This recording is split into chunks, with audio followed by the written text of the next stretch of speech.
자, 우리 사람은 짐승과 달라서 하나님 말씀하시기를 우리에게는 영원을 사모한 마음을 주셨다고 말씀하십니다. 영원한 것을 사모하는 마음. 짐승들은 죽어버리면 아무것도 생각도 없습니다. 살면서 아무 생각 없죠. 그러나 우리 사람은 살면서 무슨 생각이 드냐? 영원한 거 있을 거야. 영원한 세상이 있을 거야. 사람 죽으면 어떻게 되지? 어디로 가지? 나는 어디로 가지? 자, 이런 의문이, 궁금증이 생기도록 되어 있습니다. 왜? 하나님께서 우리를 지으실 때 영혼을 사모한 마음을 주셨기 때문입니다. 전도서 3장 11절의 말씀입니다. 우리 모두에게 예수 안 믿는 불신자들까지 영혼을 사모한 마음을 주셨습니다. 그래서 사람들은 바쁘다 보니까 힘겹다 보니까 잊어버리고 또 일부러 생각지 않으려고 그런 건 없을 거야. 아무리 거부하지만은 없을 거야 그렇게 말하지만은 마음속에 어쩔 수 없이 그 영혼을 사모한 마음이 다 있는 겁니다. 그에 대한 해답을 가진 사람은 행복하고 복되게 살게 되고 이에 대한 행복을 갖지 못, 이에 대한 해답이 없는 사람들은 불안하게 살다가 끝나는 겁니다. 자, 오늘 여기도 이제 영혼을 사모하는 한 사람이 예수님께 나와서 질문하고 예수님께서 대답하신 내용을 통해서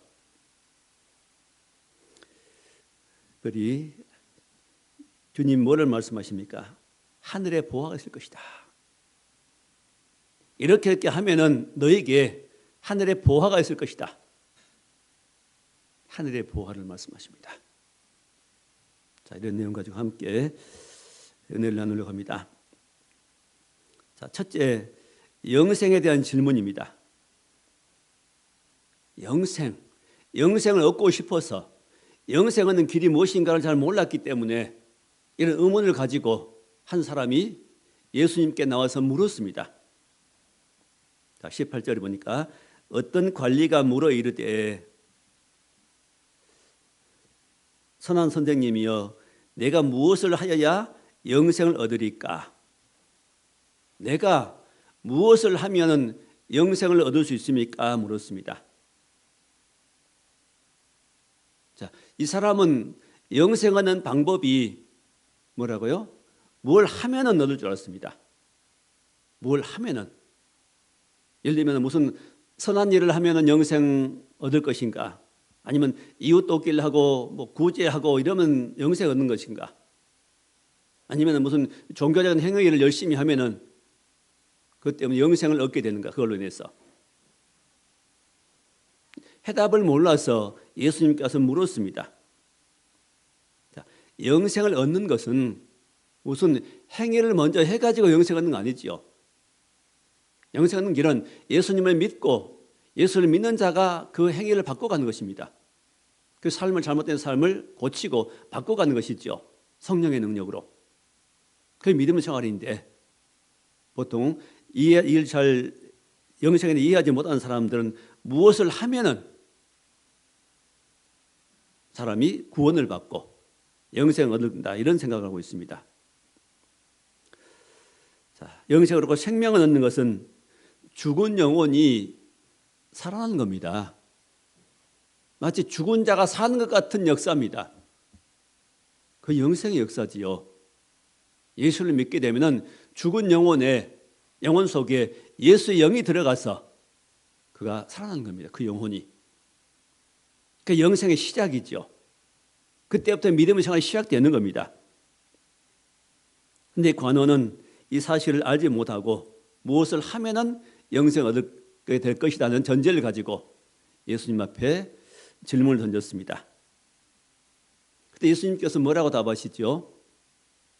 자, 이 사람이 지금 묻는 것은 뭘 하면은 그랬거든요. 무엇을 하면은 어떻게 하면 영생을 얻겠는가? 자, 어떻게 영생을 얻습니까? 이렇게 물었으면 좋았을 것인데 무엇을 하면은 무엇을 해야 영생을 얻겠습니까? 그렇게 물었습니다. 그래서 예수님께서도 10계명의 부분을 말씀하십니다. 20절에 내가 계명을 안 하니, 자, 네가 계명 안 하니, 이 사람은 10계명 알고 있습니다. 어릴 때부터 성경으로 교육받은 사람입니다. 유대인이지요. 성경 알고 있습니다. 성경 내용을 알고 있습니다. 구약 성경이죠. 자, 네 계명 알지 않느냐? 10계명. 간음하지 마라. 살인하지 마라. 또 도둑질하지 마라. 거짓말하지 마라. 자, 내 부모를 공경하라. 이 5가지 말씀 예수님이 하십니다. 5계명, 6계명, 7계명, 8계명, 9계명 말씀을, 이 5가지 계명을 말씀합니다.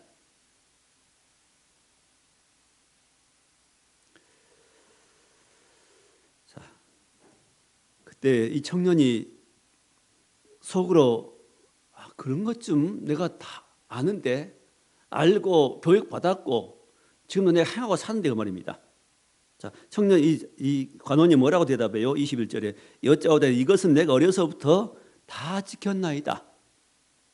그 10계명 그것 어릴 때부터 교육받았고 외우고 있고 알고 있고 어려서부터 다 지켰습니다. 지키기 대해 어떻게 지켰다고요? 다 지켰습니다. 그러면 빠짐없이 다 지켰습니다. 말입니다. 그런 것 좀 내가 알고 지키지요. 그 말이죠. 자, 여기 말씀 보면 저도 그 학습 받을 때 생각이 납니다. 청년 때 문답하는 장로님이 저에게 묻기를 10계명을 지켰냐 그러더라고요. 10계명을 지키고 사느냐. 그래서 별 머뭇거림도 없이 그냥 예, 지키고 삽니다. 자신은 없지만 그래도 별로 그 계명에 어긋난 일 별로 안 한 것 같아요. 생각에 아마 이 사람도 그런 것 같았습니다. 자, 이 10계명은 이 계명은 이렇게 지킨 게 아니죠. 그냥 밖으로 행위만 안 하면은 그 계명이 지켜진 거 아닙니다. 예를 들면 간음하지 말라는 예수님 말씀하시죠. 자, 간음은 그 육체적인 관계 그런 것만 간음이 아니고 여인을 보고 은목을 품 자마다 이미 마음에 간음하였느니라 예수님 말씀하십니다. 어디까지 예수님 우리가 이 말씀 지키려면 어디까지 지켜야 되죠? 마음이 지켜야 됩니다. 행동만 지키는 것이 지키는 게 아니고 어디요? 마음까지 지켜지는 것이 지키는 겁니다. 마음까지 지켜지는 것. 그래서 누구도 이런 말씀을 난 다 온전히 지킵니다 말할 수 없는 겁니다.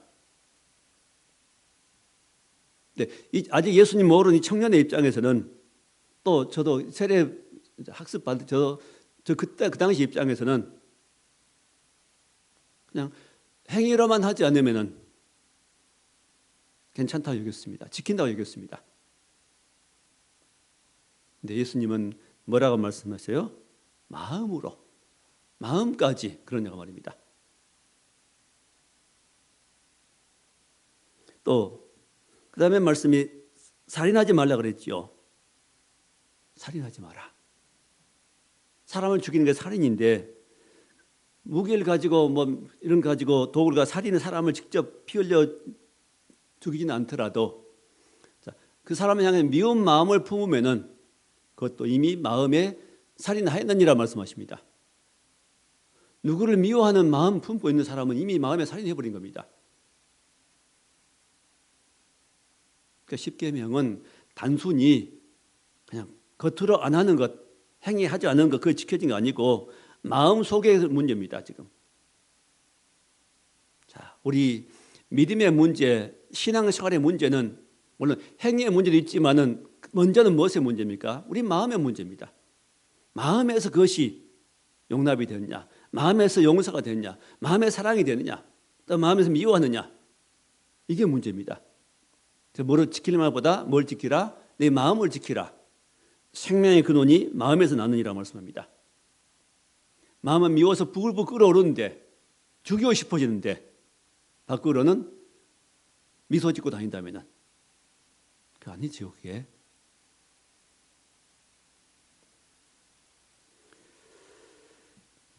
그래서 이제 가인이 아벨을 죽이는 것도 왜 죽였다 그래요?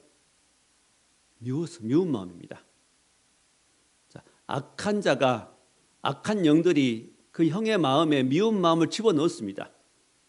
동생이 점점 미워집니다. 얼만큼 미워져요? 죽이고 싶은 만큼 미워집니다.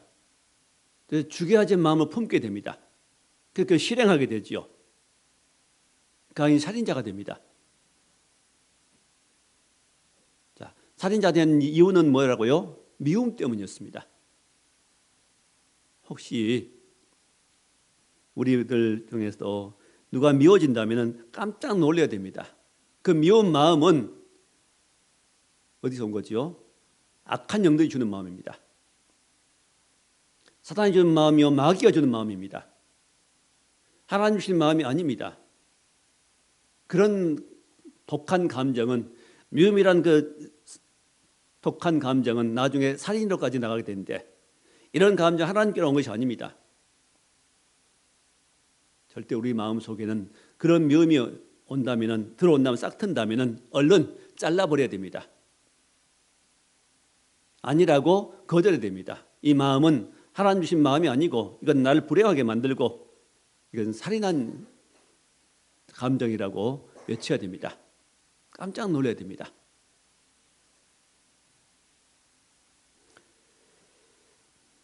그 외에도 도둑질하지 마라, 거짓 증언하지 마라, 내 부모를 공경하라, 자, 이런 말씀 있죠. 자, 결국은 이 모든 것들은 뭡니까? 이 모든 말씀들은 한마디로 말하면 뭐지요? 이웃사랑입니다. 이웃은 누구죠? 가장 가까운 식구, 우리 식구가 이웃이고, 부부라면 부부끼리 그 이웃이고, 자녀가 이웃이고, 우리 성도가 이웃이고, 또 우리 이웃에 사는 사람들이 다 이웃이죠. 자, 하나님 사랑, 이웃 사랑이 성경의 본질입니다. 십계명의 가장 근본적인 정신이죠. 이웃을 사랑하는 마음이 생기면은 가늠할 수 없지요. 사람을 사랑하는 마음이 있으면 살인할 수 없습니다. 사람을 사랑하는 마음이 있으면 도둑질할 수 없습니다. 그 사랑하는 마음이 없기 때문에 이런 일을 하는 거죠. 그러므로 결국 하나님께서 이 계명을 주신 것은 우리에게 무엇 알아준 겁니까? 사랑의 사람이 되라고 말입니다. 사랑의 사람이 되는 길을 지금 방법을 제시한 겁니다.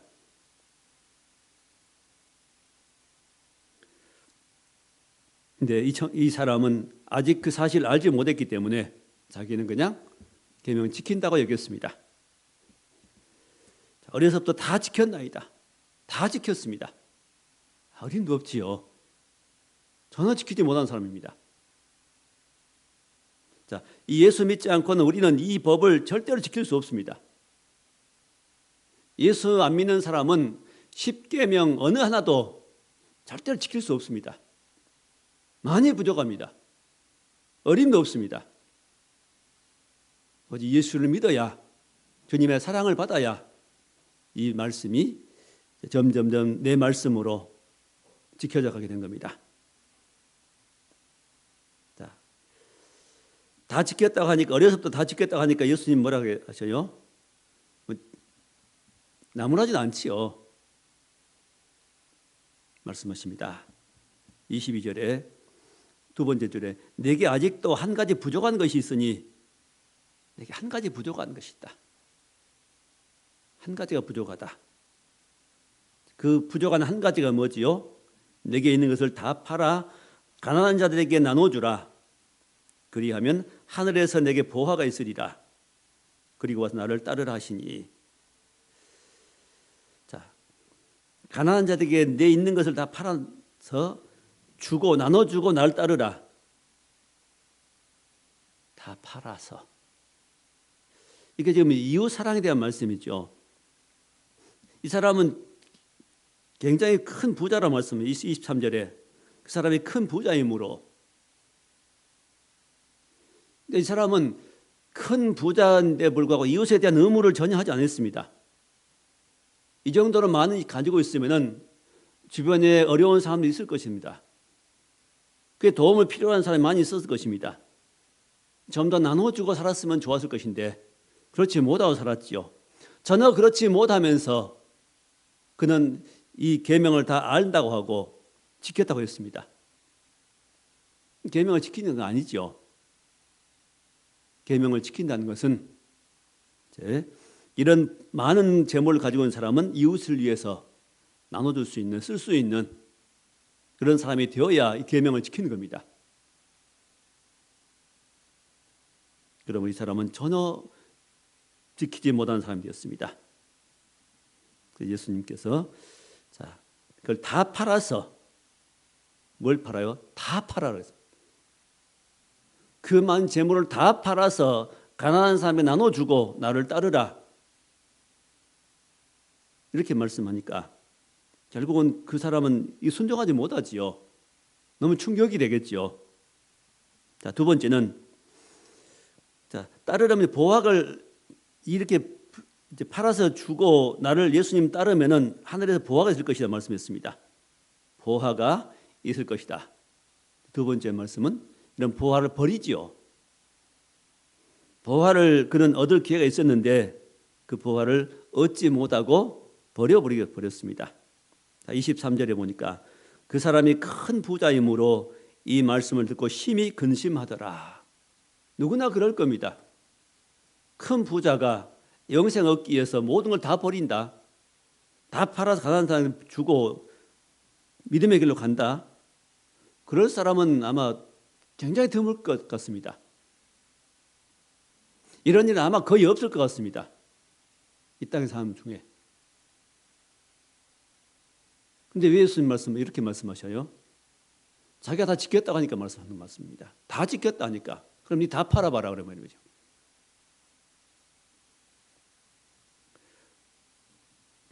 큰 부자이므로 이 말씀을 듣고 심히 근심하더라. 왜 근심해요? 큰 부자이므로.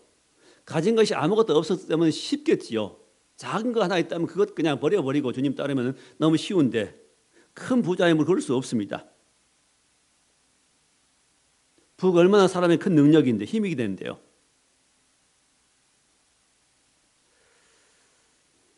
자, 어려운 문제입니다. 이 사람에게는 이게 심히 어려운 문제였습니다.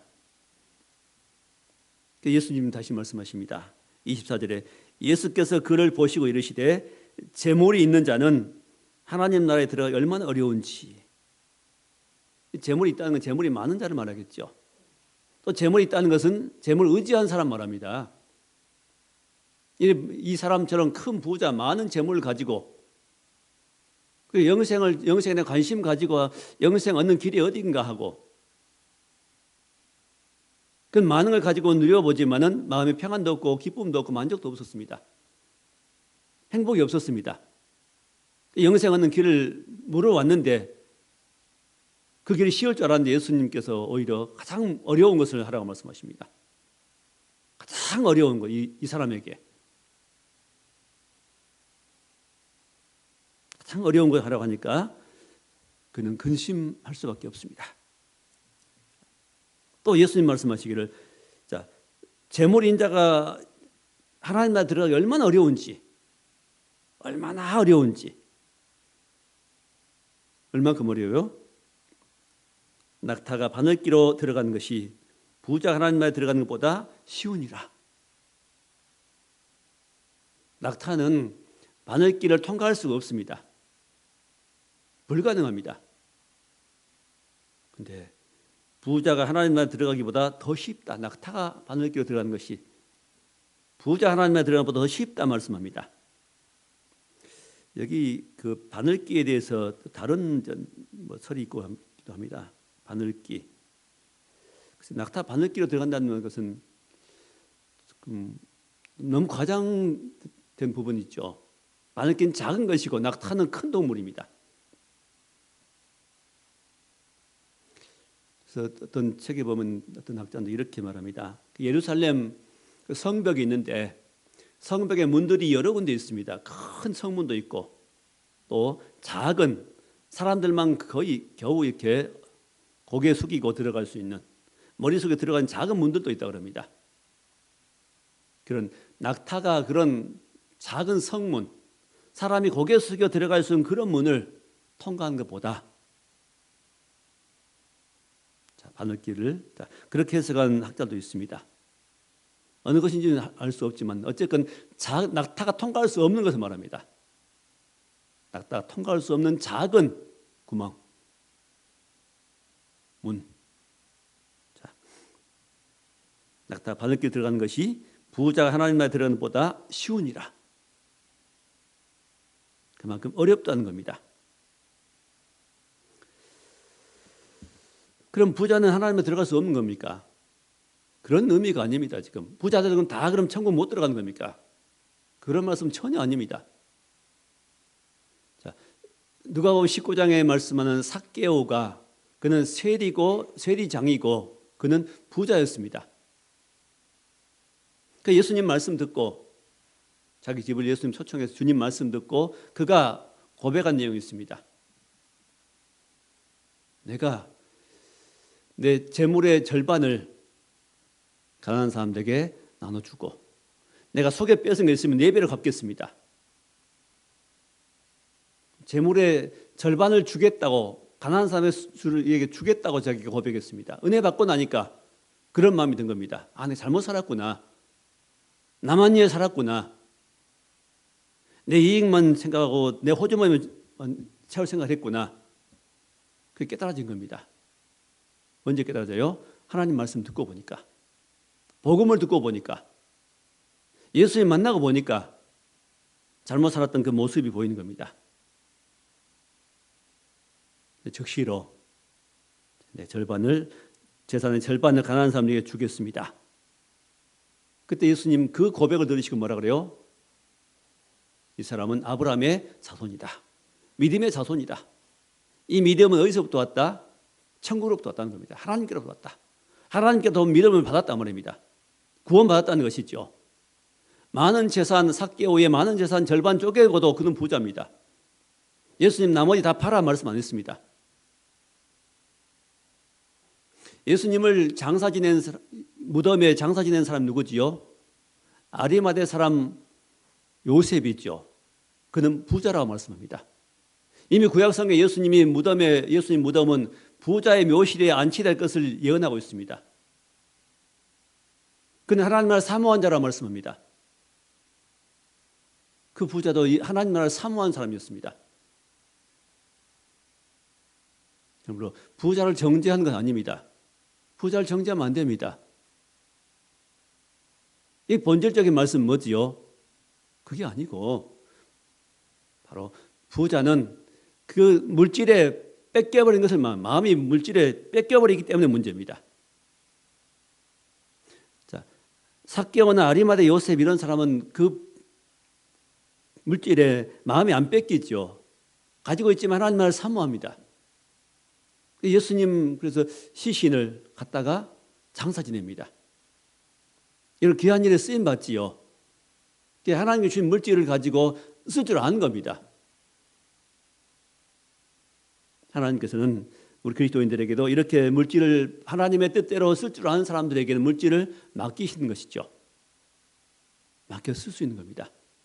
근데 하나님 앞에 전혀 쓸 줄 모르면서 많이만 가지고 있는 사람들은 그 마음에 거의 뺏겨버립니다. 마음을 물질에 뺏겨버려요. 하나님에 대한 믿음까지 뺏겨버릴 수 있죠. 예수님 말씀하십니다. 사람이 두 주인을 섬길 수 없다. 한 주인은 우리 하나님이고 예수님이고 또 예수님께 말씀한 또 한 주인은 바로 물질입니다. 돈입니다. 만몬신이라고 그러죠. 요즘 이 땅에 사는 대부분의 사람들 마음속에 제일 크게 자리 잡은 것은 돈입니다. 특히 요즘 도시에 사는 현대인들에게 돈은 절대로 필요합니다. 그게 없으면 수도가 끊기고 전기 끊기고 가스 끊기고 밥을 먹지 못하고 생활이 안 돼버립니다.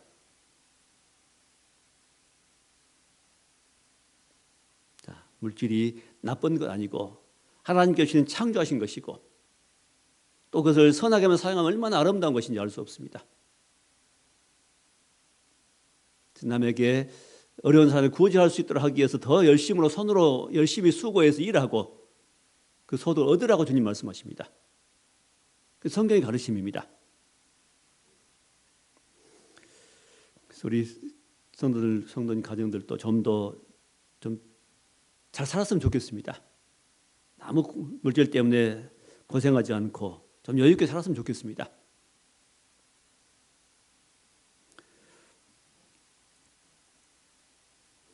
자, 오늘 여기 말씀에 이 부자에게 큰 부자에게 다 팔아서 가난한 사람에 나눠주라고 하신 말씀 뭐지요? 자기가 다 모든 걸 했다고 하니까 이 모든 말씀 지켰다고 어릴 때부터 지켰다고 하니까 예수님께는 그러냐 그러면은 이게 또 해봐라 그런 겁니다. 자, 핵심은 뭡니까? 물질에 마음이 뺏기니까 물질에 마음 두지 말고 물질 의지하지 말고 돈을 의지하지 말고 주님 의지하라는 겁니다. 예수 믿고 주님 의지하여 산다는 것이죠. 자, 그 다음에 세 번째 부분입니다. 자, 가난한 사람에게 나눠주고 주면은 그 다음 뭐가 따라와요? 자, 보화가 있을 것이라 말씀합니다. 22절 끝부분에 하늘에서 내게 보화가 있으리라. 하늘에서 내리는 보화, 보배. 이 보배가 무엇입니까? 바로 예수 그리스도가 보배이십니다. 예수 그리스도가 보화이십니다. 가끔 하늘에서 무슨 운석이 떨어져 가지고 그걸 주워서 큰 부자가 되었다 이런 뉴스를 가끔 헤이터픽 나오죠. 자, 하늘에 떨어진 운석도 굉장한 값어치를 가지고 있습니다. 하늘에서 내린 것. 그러나 아무것도 할 수 없는 그런 돌, 광물질인 돌도 가치가 있다고 사람들은 그 가치를 쳐줍니다. 하늘에서 내리는 보화는 살아있는 보화입니다. 생명을 주는 보화입니다. 그 예수님 우리에게 생명 주시고 우리의 구원을 주시고 승리를 주시고 우리 영생을 주시는 보화이십니다. 예수님처럼 귀한 분이 없으십니다. 오직 가장 귀한 존재는 바로 우리가 섬기는 주 예수 그리스도의 이름입니다. 고린도전서 4장 7절이죠.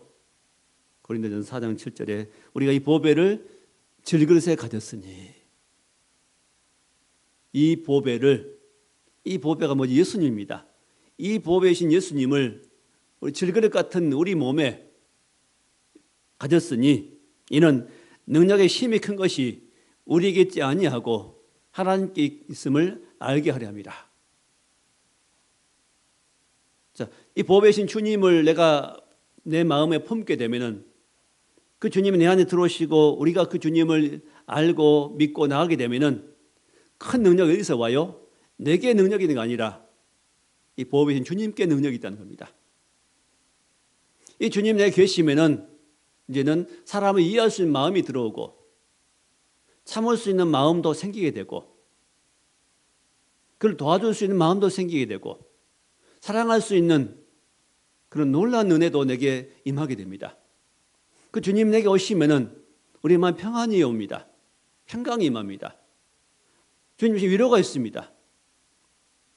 죄를 짓고 또 잘못하면 기도하면 또 깨달아지고 그걸 이길 수 있는 능력도 주어지고 무너진 인간관계가 회복이 되고 예수님으로 말미암아 예수님 우리보다 먼저 부활하셨기 때문에 우리도 주님 닮아서 나중에 주님처럼 부활한 능력을 얻게 됩니다.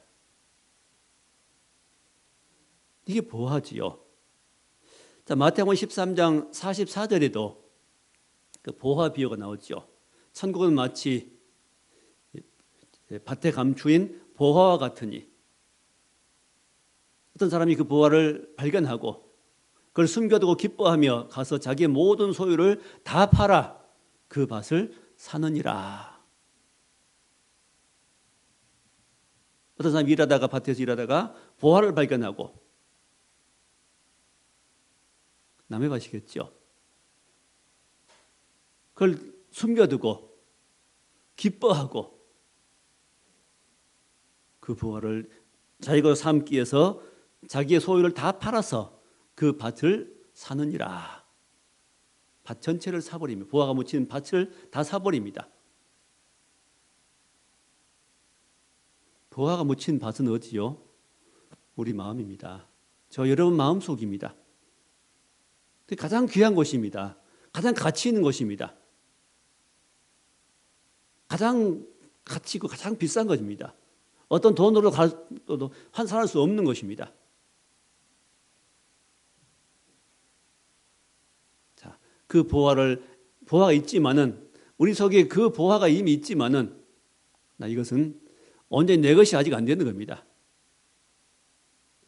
온전한 내 것으로 그걸 삼고 누리려면 어떻게 되죠? 남의 밭에 있는 보화는 필요 없잖아요.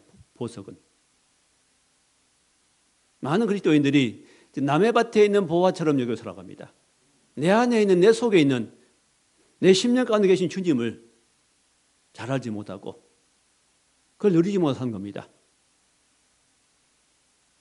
자, 이것을 발견한 사람만 보화를 내 것으로 삼기 위해서 애쓰는 겁니다. 어떤 사람들은 이 보화를 발견한 사람이 있을 것이고 아직 보화가 무엇인지 내 안에 예수님이 계신다고 하는 보화가 있다고 하는데 그게 무엇인지 아직 잘 알지 못하는 사람도 있을 것입니다. 어느 날 발견될 때가 올 겁니다. 어느 날 우연히 주께서 눈을 열어서 예수 그리스도가 보화이심을 가장 큰 보배이심을 발견할 수 있도록 우리 눈을 열어줄 것입니다. 그럼 그때부터는 이제는 나를 위해 살았던 사람이 나의 개인적인 나 육신적인 것만 추구했던 사람이 그 보화를 위해서 어떻게 해요? 내 것을 판다는 겁니다. 나의 소유. 내 소유는 꼭 물질만 소유일까요? 여기 물질이라는 것은 지금 이 사람에게도 말하는 예수님 말씀하신 이 물질이라는 것은 그 모든 것의 대표를 말합니다. 사람들이 가장 중요하게 여기는 것이 물질이기 때문에 자, 이 보화, 자기의 모든 소유는 뭘까요? 어떤 사람은 물질보다도 자존심이 명예가 더 중요시 여기는 사람이 있습니다. 그런 자존심과 명예도 팔고 욕심도 팔고 높아져가는 마음도 팔고 내려놓는 걸 말합니다. 그래야 그게 그 보배가 내 것이 되는 겁니다.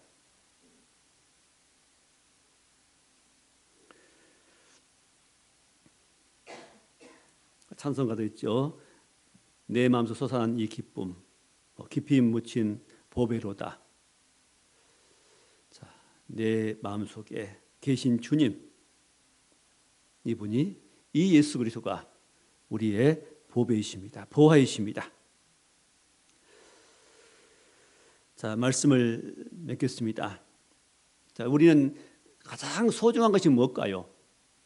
많은 이 땅에 살 때 필요한 것들이 많습니다. 다 있어야 됩니다. 이것저것 우리가 없으면 굉장히 불편합니다. 없으면 비참할 때 있습니다. 그러나 그 모든 것보다도 가장 소중한 것은 바로 보배이신 참 보배이신 예수 그리스도이십니다. 이 주님이 가장 귀하십니다. 이 보배는 이미 우리 안에 와 계십니다. 내가 예수님 영접할 때 내 안에 들어오셨습니다. 근데 우리는 다른 관심 때문에 내 눈이 자꾸 다른 것에 관심 갖기 때문에 이 보배에 관심이 별로 없습니다. 이 주님께 관심이 별로 없습니다. 말씀 들을 때는 귀하게 여겨지는데 또 예배당 나가버리면 그냥 또 다른 것이 보여가지고 또 잊어버리기도 합니다. 내가 잊어버리는 관계없이 이 주님은 내 안에 항상 계시고 이 보배는 영원토록 우리 가운데 계십니다. 누가 뭐라 할지라도 우리 안에 계신 주님은 가장 귀하십니다. 보배입니다.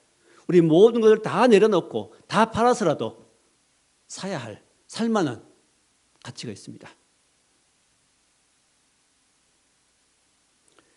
하늘에 보이신 예수님이 우리 안에 있는 사실을 알고 이 주님을 의지합시다. 이 주님을 가진 자는 모든 걸 가진 자라 말합니다. 너희는 먼저 그의 나라 의를 구하라. 그리하면 이 모든 걸 너에게 더하시리라. 마태복음 6장 33절 말씀이죠. 다른 것을 얻고자 먼저 하지 말고 먼저 의를 구하고 먼저 주님을 구하고 먼저 믿음을 살려고 할 때 하나님께서 이 모든 것을 너에게 더해 주겠다. 입을 것과 먹을 것과 모든 쓸 것을 주시겠다는 말씀한 겁니다. 염려하지 말고 뭘 먹을까 뭘 마실까 염려하지 말고 먼저 주님을 구하라고 말씀합니다.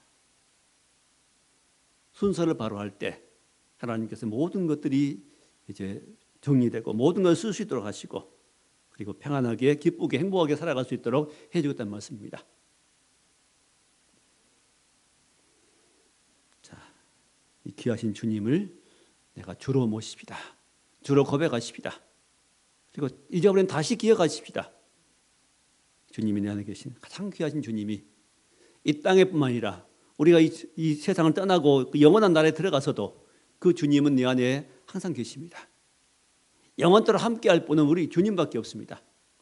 가장 사랑하는 우리 가족들도 우리와 영원히 함께할 수는 없습니다. 이 땅에서뿐입니다.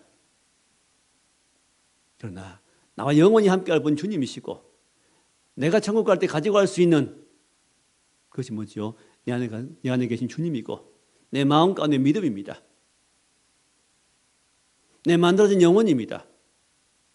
하나님 말씀과 주의 은혜로 말미암아 내게 세워지는 믿음 또 길러진 영혼, 말씀을 길러진 내 영혼 그건 영원한 겁니다.